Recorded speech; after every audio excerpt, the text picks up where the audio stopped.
Building around Malik Nabers is one of the best things you can do in fantasy football. I'm going to show you exactly how to do it. Nabers had 170 targets last year, only 5 behind Jamar Chase, and missed 2 games. So I don't care. Oh my God, the quarterback sucks. Well, no wide receiver. He's going to have a bazillion targets if he stays healthy. And targets matter. Receptions matter, and he'll get both of those. So he's an elite pick at 8 or 9, and I would consider him with the 2nd, 3rd overall pick. Look at how great the board looks with the 8th or 9th overall pick, and you take Nabers there. You can have McCaffrey, London, Irving. I mean, there's a ton of options here. I like McCaffrey this year because there wasn't much strain on his body because he was hurt. He didn't play a lot of games. And look at his career. The next year, following an injury-riddled year, is typically the RB1 or RB2.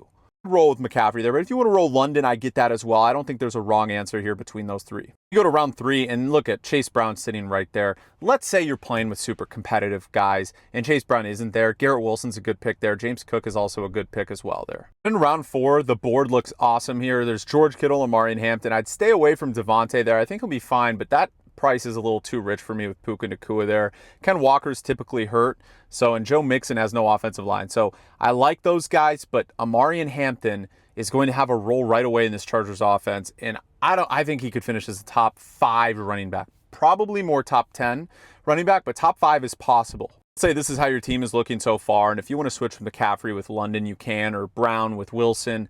I mean, this is an elite top 4 guys. Round 5 is where it gets interesting. George Pickens and RJ Harvey, the obvious 2 selections here. And you have a pick and a few picks anyways because you had the 9th or 10th pick. And if you play in a 12-man league, like this mock draft that I'm doing right here, it'll be Pickens or Harvey would be the guys that I would look at. I get it if you don't want to have Hampton and Harvey because 2 rookies. It's a little, you're a little wary about that. I get that. Pickens is an awesome pick, though. CeeDee Lamb hasn't had a true wide receiver 2 in a long time this good. I think Pickens is going to break out. When Dak is healthy, he can support a strong fantasy finish from wide receivers and tight ends. We saw what he did with Ferguson a few years back as well. On 6, I would just go McMillan. I mean, I get if you want to go Henderson too, that makes a lot of sense. Olave is going to get a boatload of targets if he stays healthy, but McMillan getting a wide receiver 1 this late, whether it's Olave or McMillan, I mean, it's too hard to pass up there. On 7, end of round 7, I love Jacoby Myers and Tyrone Tracy there, but if you're worried about Cam Scatterbo, go with Myers. He's a better quarterback and he's coming off his best year of his career. Now he's a better quarterback. The rest of the way, just get value, whether it's Juwan Jennings, Travis Etienne, Brock Purdy. You can get a quarterback like Caleb Williams.